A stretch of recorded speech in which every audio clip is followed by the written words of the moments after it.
Alright, so we have a follow-up episode with Neil Meister today. I thought a great place for us to start is training.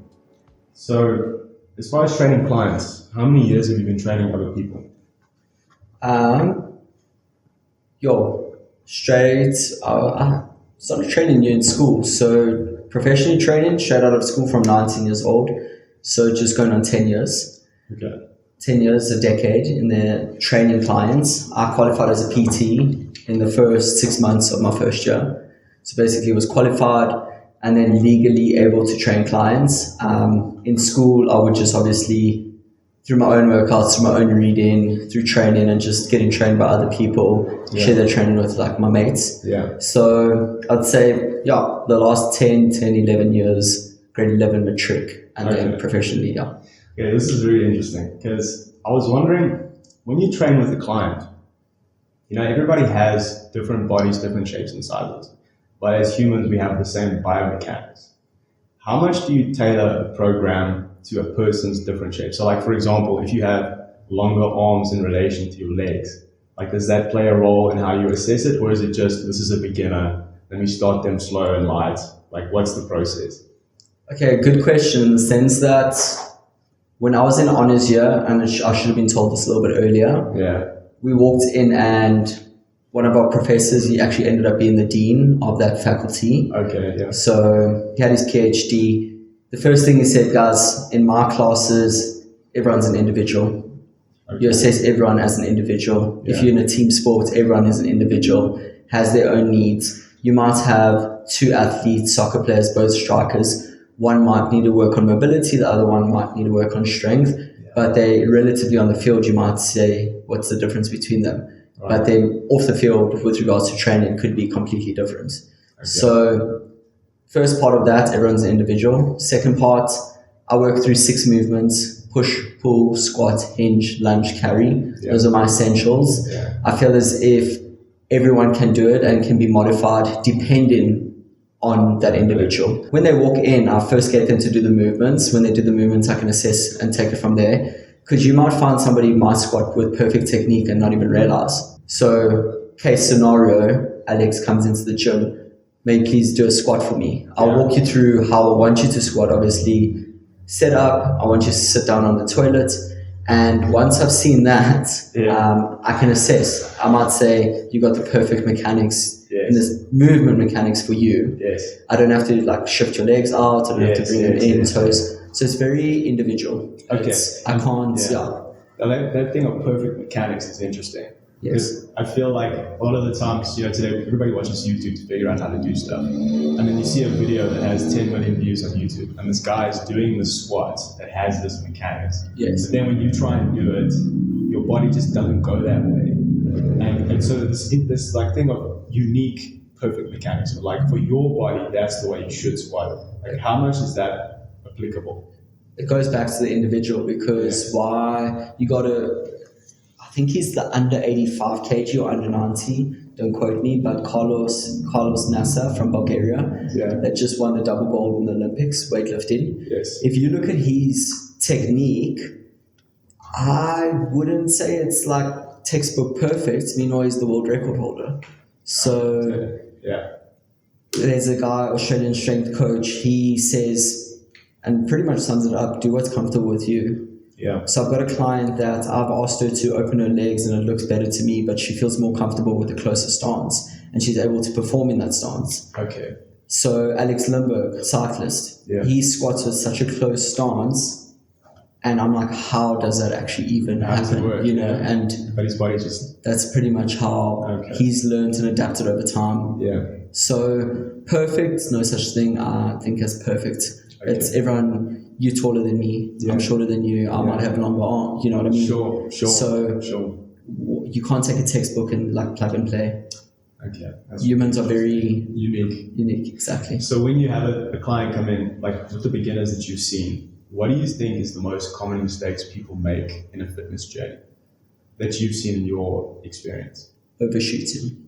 So going too hard too soon. They set unrealistic goals. Yeah. I won't say everybody, I would say even myself. A lot of people need a coach, need a trainer, need somebody to help them set goals. Right. From there, You can't come into the gym and say, I want to do 5 times a week. I want to do double sessions. From zero. Yeah, Yeah. you're going to burn out. And even if you have like a little bit of experience, it just doesn't work like that. You have to, the biggest mistake I see, not even from movement, is unrealistic goals and not knowing their full potential. Okay. And underestimating yourself. Like Yeah. a lot of people come in here and they say, I can't run this, I can't do this, I can't lift that. Yeah. And then you don't trick them, but you get them to do a movement and then Yes. give them weights, and it's like, Yes. you actually lifted 20 kgs more than what you 100%. thought Yeah. you could. And sometimes it's just a technique tweak, right? Like, Or just like giving confidence to the individual. They could Yeah. have perfect technique and just not feel comfortable to lift a heavier weight Yeah. or to move in a certain direction. 100%. But you're putting them in a scenario where they're not thinking about it. Yeah. And they perform it, they do well, and then you literally comment and say, what you said you couldn't do a week ago, you're pretty much doing now. Is that one of the things that you like the most about coaching? It's like helping people work through those, realizing their potential and seeing how Massive much part they of can it. grow.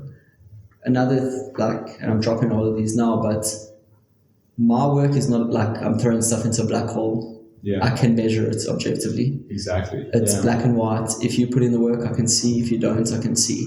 So earlier on in my career, I used to be like, oh, this client's not seeing results. Is it my fault?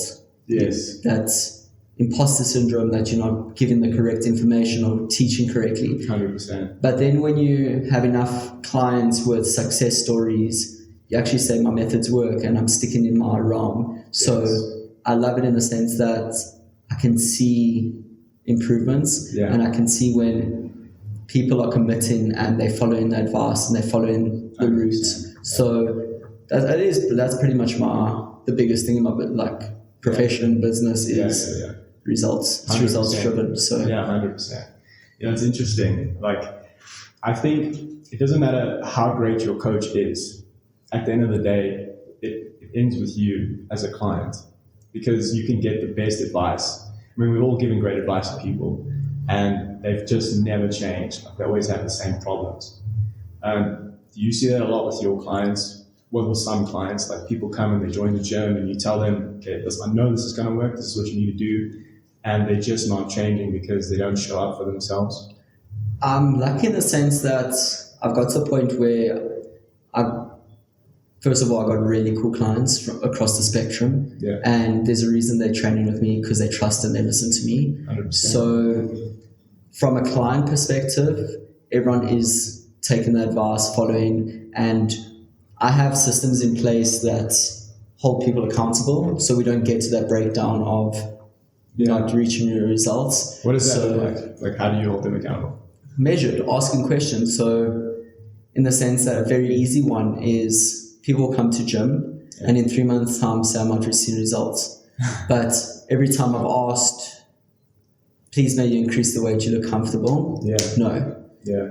Why weren't you at this session? Yeah. So not directly literally measuring and like 1RMs and stuff, but as simple as attendance, class attendance. Yeah. If you are showing up every single session, I wouldn't say every single day, Sure. but you eating correctly. Hey, Alex, are you eating correctly? No. Yes. Why aren't you eating correctly? Now, every week I'm going to ask you, are you eating correctly? 100%, yeah. Every week I'm going to see how many times you come into gym. Every week I'm going to see your willingness to push a little bit harder. Yes. Just off those 3 metrics, you can already see. There are a few others that you can go deeper into it. Sure. But just off that, but answering the question with regards to basically not seeing results and that accountability and not, I do see a lot of it in the general population just through friends and conversation and speaking to people that are not in the gym, where there's always an excuse. 100%, yeah. I'm not getting to the next level because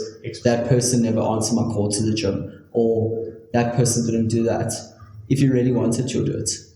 How bad do you want it? Yeah, so I think exactly. that was a big theme from the first episode. So now, like, switching the focus to your own training, right?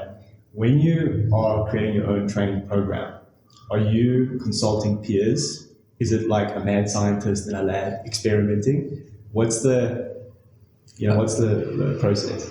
So for a large portion of my training career, it was myself. Yeah. trying different things, keto, vegan, Sure. strength training in a powerlifting setting, strength training in a CrossFit setting, yoga classes, Pilates. I just felt as very Tim Ferriss vibes in the sense that I'm a sports scientist, exactly, and I love it. So I'm going to dip my toes into everything. And so a large portion, like I said, was just trying different things, understanding, so that when a client comes, I can say, I've tried that. Yeah. This is my response to it. I'll never coach somebody on something that I haven't tried. 100%. Yeah. The focus completely now, I actually have a coach. So Okay. Yeah. exactly how I coach other people, I might be biased towards my own training 100%. without even realizing it. Yeah. So I basically consult with the coach now. Okay. So And he that's draws for, my that's for program. Hyrox, this competition that you're doing now, which Yes. we'll go into. So when you have a target, are you reverse engineering? And the same, like let's say you have a client who's like a footballer or a rugby player. You're always looking at, okay, what's my target outcome? How do I reverse engineer this? What are the movements? What's the diet? Is that the process that you have? Completely. Like the thing is with that is how you're supposed to build a program if you don't know what the goal is. Yeah. So you can be a faster runner. You can get super strong on your deadlift, back squat. You can do really pretty much what you want, but now that's where it changes. You got something called your general conditioning preparation, where you can dip into everything, be fit, strong, but you're going to be a jack of all trades. Okay. But now, scenario, Hyrox, I need to sit down and say, this is my goal. I need to be very fit, very strong. I need to work on an 8-week to 12-week period, getting strong again to my top end strength, and then start introducing. But it's all through a goal. With clients, it's reverse engineering. You know from the goal, okay, for 8, 16, X amount of weeks, Olympics, for instance, you got 4 years to work towards that goal. Yeah. Year 1 could be a whole strength block with some, not as deep as that, but you understand the whole thing. There's blocks that you work towards. Building blocks for everything. Just like the Springboks with the World Cup. Yeah, squad depth, bleeding through the next generation, etc., etc. So Hyrox, it's all I've been hearing about from you for the last couple of weeks. What is this thing? And what's your process going into it? Okay, so Hyrox, I'll give you the backstory, just for viewers, it's quite interesting. There were 2 guys from Germany that created it. One used to work, I think, under Ironman. Used to run logistics, one of the best organized competitions in the world on all the continents. Not all, not Antarctica. But basically, exactly. Although that's another guy. I'm sure you've seen Project Iceman. Oh yeah. Where he did an Ironman through Antarctica, first person to ever do it. Crazy story if you want to go watch that. But 2 guys came together. I think it was a sports scientist as well. Might be wrong, but CrossFit not as accessible to majority of people. Yeah. It's a very skills-driven sport. So yes, you can be fit, fast, strong, but not everyone can snatch 120 kgs above their head. 100%. Not everyone wants to snatch 120 kg. So these guys started this a few years ago in Germany. The biggest indoor fitness race. Okay. It's always indoors. Yeah. It follows the same circuit every time, no matter where it is in the world. And it focuses on strength and endurance. Okay. The workouts, it is 8 kilometers. You run a kilometer around the track. Between those 8 kilometers, you've got 8 stations. Yeah. So I'm not going to walk through all the stations, but basically you run a kilometer through the track and then 1,000 meters on the ski erg. Okay. Go back into a 1,000-meter run, and then you're on a sled push. Okay. So between every kilometer over those 8 kilometers, you've got a strength element. Strength element to a point, as well as a muscle endurance, burpee, broad jump, wall balls. Okay. Really cool race in the sense that it's just testing pure who's the fittest. Yes. So much so that it's now in all the major cities over the world, they're looking to try push it to become an Olympic sport. Okay. So you have different categories, obviously pro and amateur. Your pro you can either do as an individual, you can do it as a double, or you can do it a team relay. Okay. Team relays different for competitions for each different thing. So the pros' weights stay the same. Yeah. Okay. Yeah. Pros' weights stay the same, and then the amateurs' weights stay the same. So why do people do high rocks? Like, what is the motivation behind it? To prove yourself, or So, touching on the CrossFit, it is easy to access. Everyone can run. okay, It's a very functional event, so it's not really skill. Yes, you have to have skill to push a sled, Yes. wall balls, but those movements are your functional strength movements. If Alex here comes to me today and says, Neil, I've seen this high rocks, I really want to do it. yeah, Very simple entry barrier. okay. It's yes, all yes. the same weights, but you get competing and you get completing. Sure. Some people will go and just how you run a 5K, complete just it. to complete it, and then who wants to be the best? Exactly. And then you got competing, how fast can you do it? Sure. So it just opens where CrossFit has a little category. And I'm not bashing CrossFit, I think it's an awesome sport. Sure. But it's not as accessible to everybody, whereas High Rocks is way more accessible. And if you win, like, do you get a prize, or is it bragging rights, or So good question. baddest motherfucker in the planet? Like, what is it? I'm not a professional athlete making money. Yes. I train professional athletes. Sure. My mate and I went. everyday athlete. That's for sure. Exactly. Yeah. My mate and I, we've been training for the last 15 years in the gym. Yeah. It's a very similar story to mine. He's a year below me. And we said, why don't we go try this High Rocks thing? Sure. We never did a simulation before. He ran a total of 4Ks before that. And we ended up placing second Wow. in our age category in Cape Town, the first one in SA. Wow. We lost first place in our age category by 8 seconds. Okay. So it was very close. And then we got invited to World Champs now, taking place in Chicago next year. Amazing. Yeah. So I can kind of say I'm a professional athlete, but Sort of. sort of. But it's, for me, bragging rights. Yes, exactly. I'm going to pay to go to Chicago. I'm going to pay accommodation. Yeah, I'm going to pay it's to all race. But when somebody says, have you heard High Rocks? I Yeah. can say, well, I'm going to World Champs. And Yeah. I was the second fastest. You say, well, you could say that. Yeah, Yeah, kind of. I'll go with that. Yeah. So, in the first episode that we did, you spoke about a guy by the name of Lance Armstrong Yes. and how you admire him as an athlete. I'm curious about role models for you in terms of athletes, and even outside of athletes, whether it's just an entrepreneur or anybody. Who do you look up to? Who motivates you? What examples do you look to? Because you are an example for so many people. I don't have Instagram, but sometimes I'll go and check out your page just because of your workout videos. So, like, who's your role models? I wouldn't say I have one role model that I will completely obsess over, so to say. Sure. But I take inspiration from a lot of people. Yeah. So I can take a work ethic, you completing your degrees. Those characteristics I'll find in a lot of individuals, if that answers the question better. Sure. Through Lance Armstrong, adversity of cancer, yes, the doping scandal. But if you really know what's up in the industry, you know that every athlete is doping. 100%. Put it out there. Doesn't take away from The hard work ethic. And overcoming cancer and everything. exactly. So if my characteristics I look for in role models, so to say, hardworking, driven, self-driven, and just passionate, authentic. 100%. So you can, through those characteristics, I feel that's what I admire. Yeah. I'll have multiple role models, like I say, in different industries, from a business, from a sporting, from a fatherhood, from friendship. There's it changes depending on the season. exactly. Basically. So I just admire people doing well.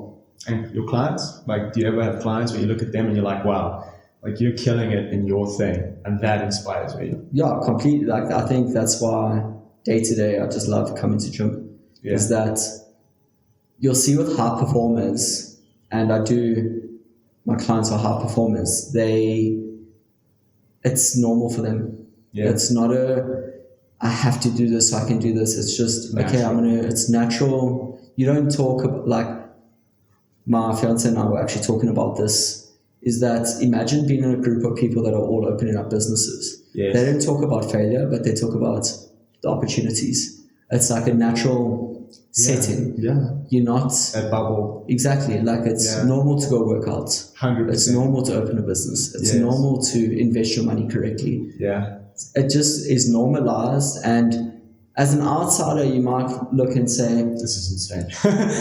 Like these people waking up at 4 o'clock every morning, and and yet for you guys it's normal. it's like you hear some of the just day-to-day lives where guys are buying buildings and Yes. Yeah. running businesses but are able to train every single day without fail. Yes. And then you'll hear somebody making an excuse about how they can't train, and you're just like, okay, Okay, guy.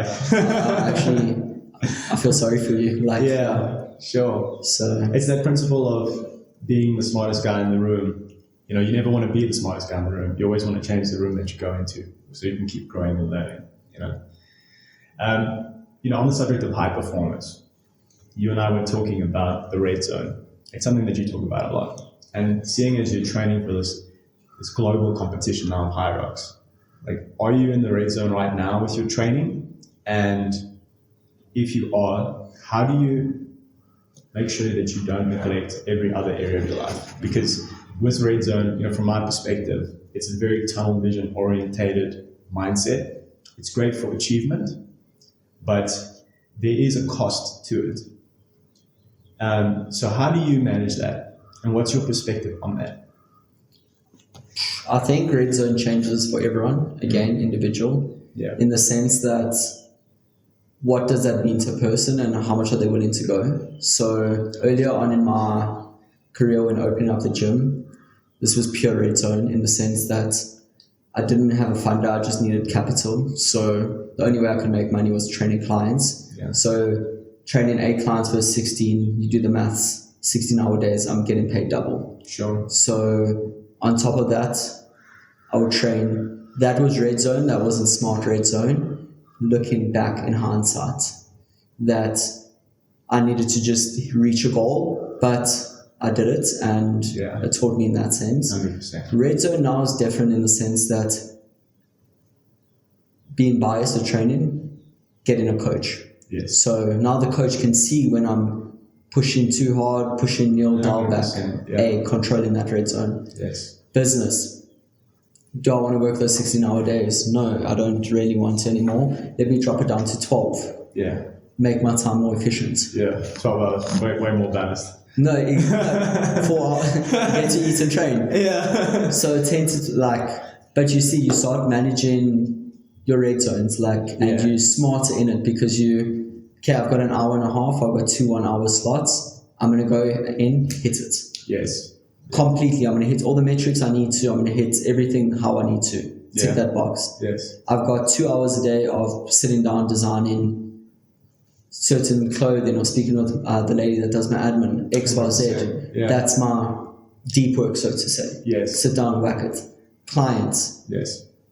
I'm a big believer of this person's coming in for 1 hour a day. You need to give your full energy, attention. 100%. That's passion. Yes. You don't want to I don't never want to give a bad service. If you come in here, I want you to leave feeling that you've pushed to your point. You just feeling the best you have. 100%. So red zone, depending on how you look at it, I think a lot of the time with the 16-hour days, I let a lot of other things slide. Sure. And you only realize it when it's too late. Yeah. And not that it's too late that you can't retrieve it, but one thing you can't buy back is time. Yeah. So friendships, the call to your parents. Memories. Exactly. So you're pushing, but you're just throwing everything out to the back, which has to be done sometimes in your life, I feel. You're not going to get to a point if you're thinking about those things as well. Yeah, we talk about the concept of seasons and how in every season you have different opportunities and different challenges that you have to navigate.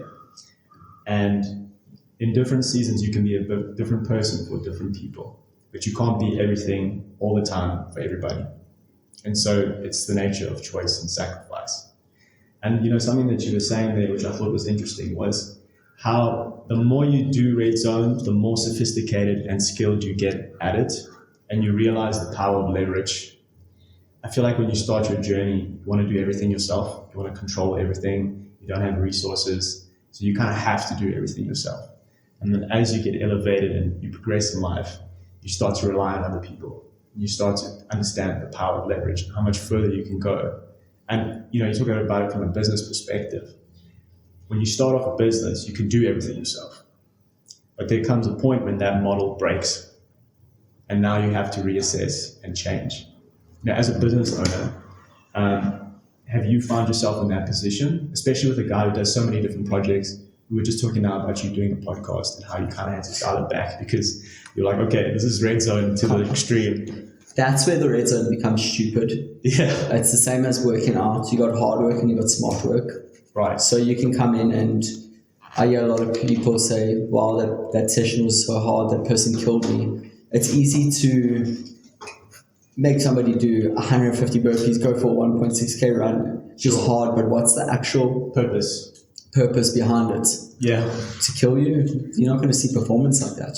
Sure. But if it's calculated and you're understanding.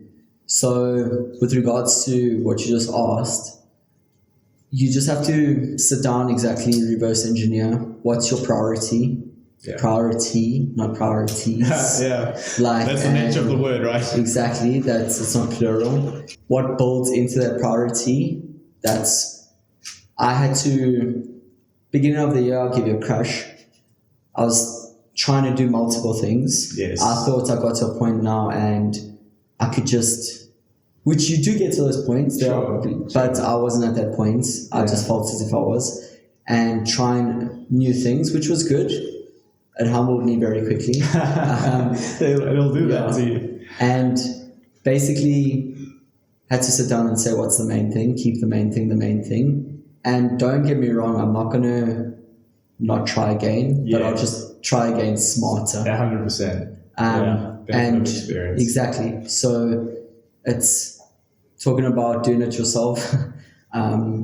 Pretty much most of this gym, drilling the holes, everything, painting, putting signs up, pretty much everything. I was working with it, doing it alongside, getting help. So editing videos, editing Instagram, just learning on the fly completely. As an entrepreneur, as a business owner, you must realize you can never say, I can't do that. It's how are we going to do that? 100%. So it needs to get done no matter what. Does it mean you're going to go pay somebody to do it? Sweet, If you don't have the money, you're going to have to learn how to do it. Figure it out. So it's pretty much just, you got a goal, you have to hit the goal no matter what. And how bad do you want it? It goes back to that. It's just that there's no excuses. And if you're not hitting it, you must also just take a step back and say, do I want this? That, as well as it might. My biggest flaw, to be honest with you, was I wanted things now. Yeah. I wanted everything now in the next month, 2, 3. Yes. And then I look back over the process and I'm like, everything turned out how it needed to, and everything will. Yes. You just have to be a little bit more patient. 100%. I'm not saying you can't want it as bad as you do, but you just need to be patient with the journey. Gary Vee has this really cool concept of micro urgency, macro patience, where he's like, you need to be like a man possessed for taking action, but you need to be like a monk for results, in the sense of it happens when it happens. You detach and you're committed but not attached. I like that one. I haven't heard that. That's a good one. He has some good shit. I'm just saying. He's there for a reason. He's the OG, dude. So, in my research on the first episode that we did, you said something and I was like, wow, that's one of the coolest things I ever heard. You said you had a Phoenix moment when you were in Vietnam, where you had this moment where you let go of all of your negative self-talk and you kind of shed your skin and became like a new man. You were committed to rebuilding and becoming the best version of yourself. When you go through a really tough time, what does the self-talk look like? What are you saying to yourself to keep going every day? And are you aware that this is a temporary thing? I just need to keep hammering. What is it like for you? To be honest, with this type of thing, and if you had to ask, I think the Jocko Willinks and people in the public eye as well as people not in the public eye with regards to that change in moment, which I felt, you don't overthink it. You don't, it becomes so natural in the sense that I've got things that I need to tick every single day, and I just need to tick those.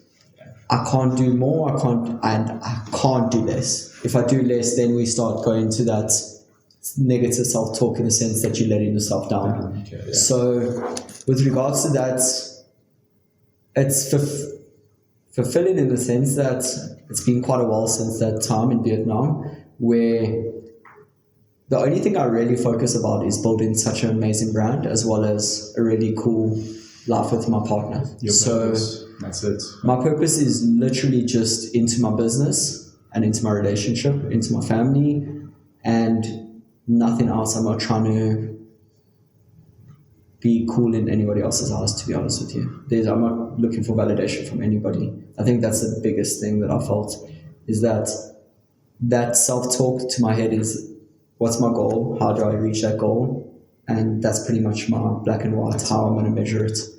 And take ownership if I'm not working towards that. Dude, that's such an interesting concept. You know, like something that I've always respected about you is that you're not a people pleaser. And I still remember the one time I was venting to you about somebody that pissed me off. And I was like, oh, but I shouldn't be angry. You know, I should just manage my emotions. And you were like, if you want to be angry, be angry. Just be angry. In the sense of just be authentic. This is how you feel. This is who you are. If this is what you care about, this is what you care about. You know, in the last episode, you spoke about people who were telling you, basically, you're not balanced. You need to like make time for people and friends and this and that. And you said something like, well, the only friends I have are low maintenance friends. And if that's not enough for you, then I guess we're not friends. Which sounds kind of harsh on the surface, but it's actually such a pure way of looking at things. It's like, we don't force things. It just is what it is. Like, this is who I am. Otherwise, you know, sorry. You know, have you always been like that? Or did you have a moment in your life where you're like, fuck it. This is who I am now. To an extent, I think, looking back at that, it's treat people how you want to be treated, in the sense that I'm not begging someone to be my friend. No one should be. And it's not like arrogance or like, in that sense, completely. Like, they it's should just like, you. if we have a good time together, cool. Yeah. But I'm not going to spend my whole day and like, it's a good hour, we'll cherish that, leave the party when it's at its best, Yes. and then carry on with your day. Yeah. So it's an exchange. What are you getting from it? What am I getting from it? And people will say, no, I'm just there for that. No, it's not. It's an exchange. Every relationship, every friendship, there's an exchange, and it could be not even talking monetary. It's just how you feel in that point in time. Yeah. So do we sit down for an hour and a half, shoot a podcast, have a really good time? Yes. That's perfect. Touch on but then start dragging the party where it doesn't need to be taken. 100%. Then it starts like going to a point.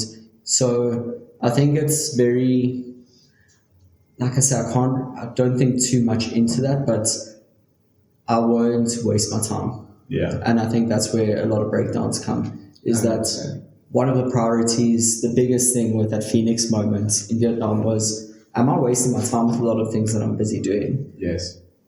Like, and am I enjoying my wasted time? Like, I have no shame in going and lying on the couch watching TV. 100%. Like, I have those days. Everyone has, Sure. So do I need to now make time and plan and effort with people? No, because nature of my business, I speak to, on average, 50 to 60 people a day.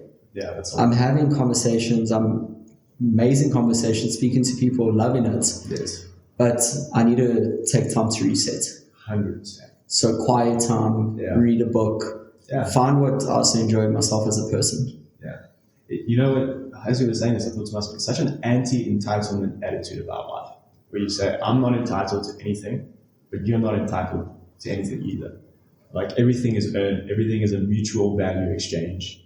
And as soon as you operate on that level, it's all good. Like, it's all fine. It's like, exactly. I'm sharing with you, you sharing with me, and we enjoying it. Both are walking away and are good. 100% enriched. As soon as maybe it's a toxic trait, but as soon as I feel like I'm tied down or like just forced to do something, That's it. and I need to do this to be your friend. Yeah. Whereas, hey, do you want to go for a run? Sweet.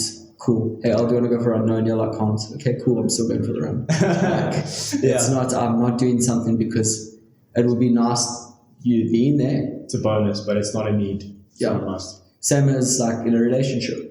I'm with that person, my best self, they're their best self.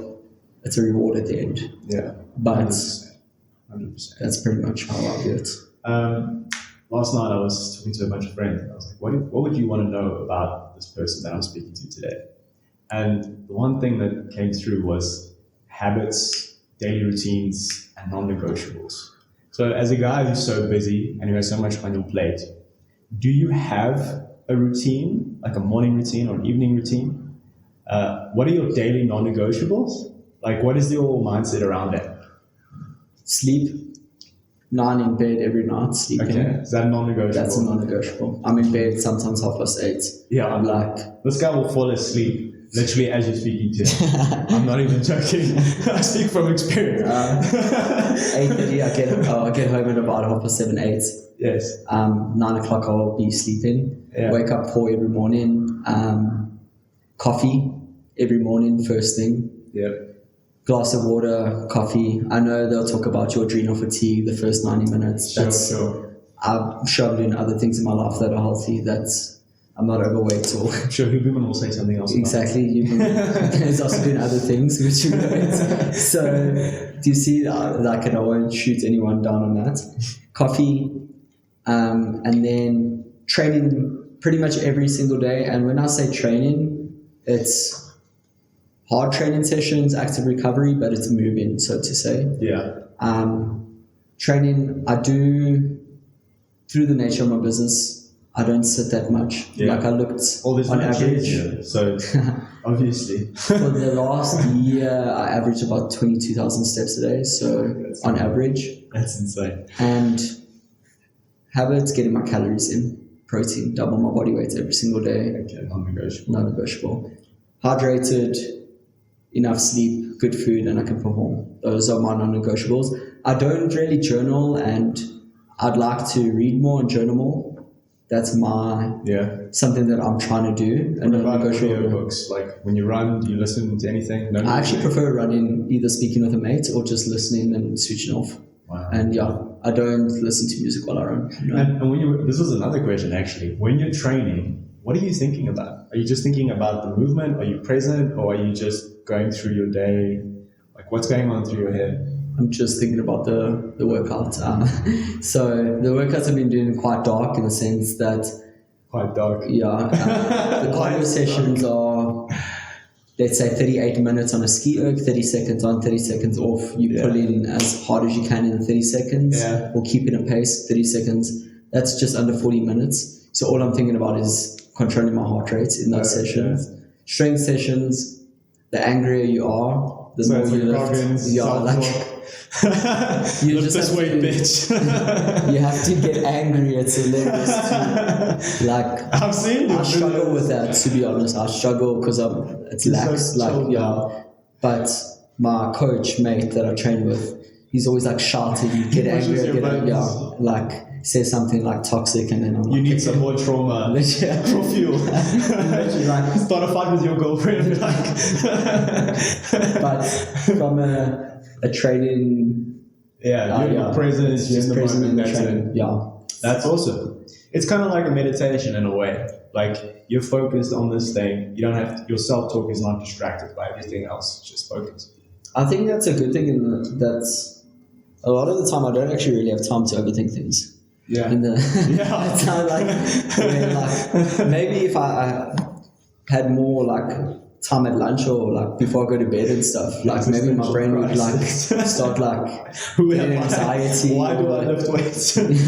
But I try I just limit my time so I don't have bad thoughts. Like it's You know, memes sometimes speak so much truth with the guys like depressed, lift heavy weights. Like, have a bad day, lift heavy weights. Girlfriend breaks up with you, lift heavy weights. It's, I think I've been doing it for so long that it's It's just natural. It's just now. I could have just got rid of all of that through just training. Yeah, therapy. Okay, last thing I wanted to touch on. This was a question from a mutual friend, Jerry. Yes. Oh, epic. What are your goals going ahead like obviously you have hierarchies, but also as a businessman, as a man, like you just now recently got engaged. Congrats on that. Thank you. Got a house. Congrats. Let me just tell everybody your business. Congrats. Like, what are you? Not yet. I think the house thing we're in the process. Okay, But that is on the cards. Yeah. What are your goals? Like as a guy who seems to have everything figured out, what are you still? Take this business to the next level. Okay. What does that look like? So never thought too much about it, but had a little bit of a chat with myself. Is I don't see myself doing anything else other than this for the foreseeable future. Part and parcel is that I can't let it fail. Yeah. So not that it won't. Sure. But just scale it to a point and open new doors. Just small business ventures now, the merch, everything's been ordered. That's going to be coming up. Athletes, client base are all happy. I'm happy with that. I just want to kind of, Level it up. like I say, every single day, just push a little bit more, grow my brand a little bit more. Through that, I can see what opportunities allow. Let's say that. So grow more of a media presence. So to say, like on Building Instagram, your brand. just building my brand, like more events, more game days, 100%. helping more people in the confines of BSC. Yes. I really enjoy being able to speak and train people face to face in the group, see the results. Not the biggest fan of online just throwing programs. Sure. That's not me at the moment. I do believe online training is really cool in the sense that someone like me can go download a program and I know exactly how to run it. Yeah, it's amazing. The scalability of it is huge. undisputed. So it's something I will look at tapping into, but I want to do it where I'm showing enough value. It's basically, it goes back to that treat people how you want to be treated. So 100%. I want to put out what I would want to get. Okay. Not necessarily, you know what I mean in that saying. Scratch your own itch. Like create the business that you would want to exist. 100%. So exactly that. And that could be in the industry I'm in, quite a lot of things. It's really, but that goes back to keeping the main thing. Right now, there's only so many hours in the day, and exactly what you said about Gary Vee. Tick away, BSC, build a solid brand, adding more machines to the gym, making the gym a little bit bigger, getting every gray area, so to say, ironed out. Yeah. Luckily, I don't have a lot of those, but it's also maybe hire 1 or 2 people, coaches, teach them, go back into lecturing. It's really right now, I can't tell you 1000%. Sure. How I want to attack the future, I don't know myself, but just carrying, putting out a really good service here. Yeah, everything that you're doing now, make it 1% better every day, level it up, scale it. So, smaller things just within the gym construction, that will be a big thing. Yeah. Layout, like I say, just more machines. And from a brand, you'll see just by doing that, it's been cool in the sense that this brand has been built organically. Yes. No rushing, and I finally feel like I've understood that, where exactly what, and I'll quote it again, that Gary Vee said, it's just like continuous hard effort, but what comes, and taking it from there. I think that's a great place for us to wrap it up. Where can people find you on socials? What's your website? What's your gym name? Cool. So socials, BSCZA. You can find that's the business page, Neil Bester personal page. Everything is on Instagram. I haven't been on YouTube in months. Every time I try and find your stuff on my West, So I actually have.